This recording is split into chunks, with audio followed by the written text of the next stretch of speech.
ವಿಜಯನಗರ ಜಿಲ್ಲೆ ಕೂಡ್ಲಿಗಿ ತಾಲೂಕು ಕರ್ನಾಟಕ ರಾಜ್ಯ ರಹಿತ ಸಂಘ ಹಾಗೂ ಹಸಿರು ಸೈನಾ ಹುಚ್ಚವ್ವನಹಳ್ಳಿ ಮಂಜುನಾಥ್ ಬಾನಕಾಡ ಹೊಸಳ್ಳಿ ಹೋಬಳಿ ಘಟಕದ ಉದ್ಘಾಟನೆ ಕಾರ್ಯಕ್ರಮದ ಚಾಲನೆ ನೀಡಿದರು. ಕಾರ್ಯಕರ್ತರು, ಎಲ್ಲ ತಾಲೂಕು ಅಧ್ಯಕ್ಷರು, ರಾಜ್ಯಾಧ್ಯಕ್ಷರು, ಊರಿನ ಮುಖಂಡರು ಭಾಗವಹಿಸಿದ್ರು.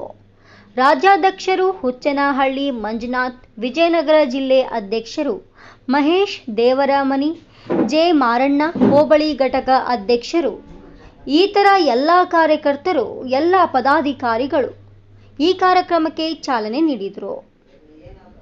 ವರದಿ ಎಂ ಶಿಶಿನಾಳ ಶರೀಫ್, ಕನಕ ಟಿವಿ, ವಿಜಯನಗರ.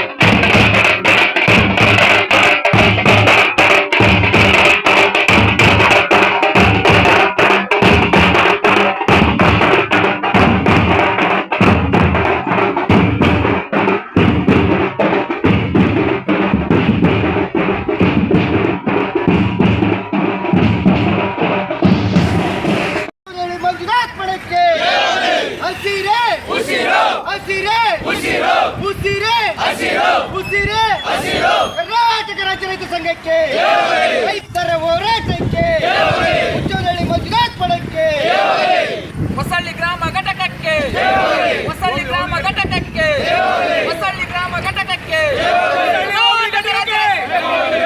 ಹೋಬಳಿ ಘಟಕಕ್ಕೆ, ಕರ್ನಾಟಕದ ಬೆನ್ನೆಲುಬು, ಈ ದೇಶದ ಬೆನ್ನೆಲುಬು, ಈ ದೇಶದ ಬೆನ್ನೆಲುಬು, ರೈತರ ಹೋರಾಟಕ್ಕೆ, ಕರ್ನಾಟಕ ರಾಜ್ಯ ರೈತರ ಸಂಘಕ್ಕೆ, ಕರ್ನಾಟಕ ರಾಜ್ಯ ರೈತರ ಸಂಘಕ್ಕೆ, ಏನೇ ಬರಲಿ, ಏನೇ ಬರಲಿ, ಯಾವುದಕ್ಕಾಗಿ ಹೋರಾಟ,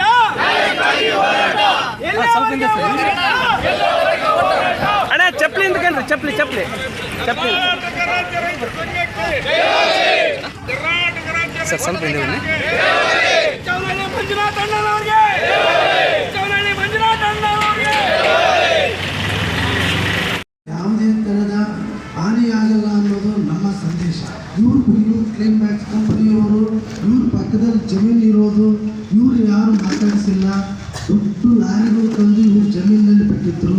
ಯಾಕಪ್ಪ ಬಿಟ್ಟಿ ಅಂತ ಕೇಳಿದರೆ ಅವ್ರು ಯಾರು ಮುಖಂಡರು, ಯಾರೋ ಅವರು ಇಲ್ಲಿ ಸ್ಥಳೀಯವಾಗಿರ್ತಕ್ಕಂಥ ಏನು ಇಡೇಕು ಏನು ಅದರಲ್ಲ, ಅವರು 1,25,000 ರೂಪಾಯಿ ಟ್ರ್ಯಾಕ್ಟರ್ ನಿಲ್ಲಿಸಿರೋದಕ್ಕೋಸ್ಕರ, ದೊಡ್ಡ ದೊಡ್ಡ ಲಾರಿಗಳು ನಿಲ್ಲಿಸ್ಕೊಳ್ಳೋದಕ್ಕೋಸ್ಕರ ಕೊಟ್ಟು ಸುಮ್ಮನೆ ಆಗಿದ್ದಾರೆ. ನಿಮ್ಗೆ ಬಾಡಿಗೆ ಕೊಟ್ಟಿವಪ್ಪ ಅಂತೇಳಿ. ಆಯ್ತು ರೀ, ಓಕೆ ಆಯಿತು, ನಮಗೆ ನಿಲ್ಲಿಸಿದಕ್ಕೆ ನಿಮಗೂ ತಪ್ಪು ಆಯಿತು, ನಾವು ತಪ್ಪಿಗೋಸ್ಕರ ಇದಕ್ಕೆ ಕೊಡ್ತಾ ಇದ್ದೀವಿ, ನಮ್ಮದು ಬೆಳೆ ಲಾಸ್ ಆಗಿದೆ, ಆ ಬೆಳೆಗೋಸ್ಕರ ಕೊಡ್ತಾ ಇದ್ದೀವಿ ಅಂತ ಓಕೆ. ಆದರೆ ಪಕ್ಕದಲ್ಲಿ 25-30 ಒಳಗೆ ಡಿಸ್ಟೆನ್ಸ್ ಇರೋದ್ರಿಂದ ಇವ್ರ ಜಮೀನಿಗೆ ಮುರ್ಕೊಂಡು ಬೀಳೋದಲ್ಲ ಅನ್ನೋದು ಒಂದು. ಮತ್ತು ಆ ಪಕ್ಕದಾಗಿರೋದ್ರಿಂದ ಆ ಕರ್ಕಶ ಶಬ್ದದಿಂದ ಇವ್ರು ಕೆಲಸ ಮಾಡೋಕ್ಕಾಗ್ತಾಯಿಲ್ಲ, ಅಷ್ಟು ಸಮಸ್ಯೆಗಳು ಆಗ್ತಾ ಇದೆ ಆ ಫ್ಯಾನ್ನಿಂದ. ಇವ್ರನ್ನ ಒಂದು ಮಾತು ಕೂಡ ಕೇಳಿಲ್ಲ, ಅವ್ರ ಪ್ರೊಸೆಸರ್ ಏನಿದೆ ಅನ್ನುವಂಥದ್ದು ಈ ರೈತರು ಕೂಡ ಹೇಳಿಲ್ಲ. ಯಾರ್ಯಾರೋ ಇಡಿಯೇಟ್ಗಳು, ಯಾರ್ಯಾರೋ ಅಕ್ಕಪಕ್ಕ ಹಳ್ಳಿಯಲ್ಲಿರ್ತಕ್ಕಂಥವ್ರು ಏನು ಅವ್ರಿಗೆ ಶಾಮೀಲಾಗಿ ಕೆಲಸ ಮಾಡ್ತಿದ್ದಾರೋ, ನಮ್ಮವರು, ನಮ್ಮ ಅಣ್ಣ ತಮ್ಮಂದರ ರೈತರು, ಅವರು ಸ್ವಾರ್ಥಕ್ಕೋಸ್ಕರ 10,000 ರೂಪಾಯಿ ಕಮಿಷನ್ಗೋಸ್ಕರ ಅವರು ಬಲಬಲಿಯಿಂದ ಇವ್ರು ಎದುರಿ ಅಲ್ಲಿ ಅಕ್ಕಪಕ್ಕ ಸಮಸ್ಯೆಗಳು ಶುರು ಆಗ್ತಾ ಇದೆ. ಇದಕ್ಕೇನು ಪರಿಹಾರ ಮಾಡಬೇಕು ಅನ್ನುವಂಥದ್ದನ್ನು ನಾವು ನಿಮಗೆ